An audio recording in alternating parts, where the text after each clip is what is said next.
আসসালামু আলাইকুম এভরিওয়ান, আশা করি সবাই ভালো আছো।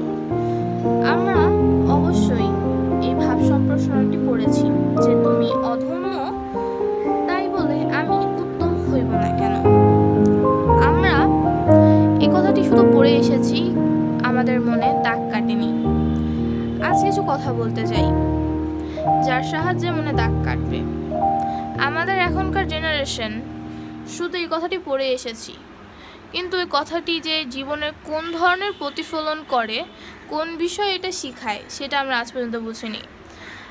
আমরা এখনকার জেনারেশন শুধু খারাপটাই নেই, ভালোটা নেই না। আমরা ফোনের প্রতি আকর্ষিত, আমরা সকল খারাপ জিনিসের প্রতি আকর্ষিত। আমাদের মধ্যে কোনো ভালো জিনিস নেই বলেই চলে। আমাদের উচিত ভালো দিকে যাওয়া। এই কথাটি তারা বুঝেছে তুমি অধম্য, মানে তুমি খারাপ, তাই বলে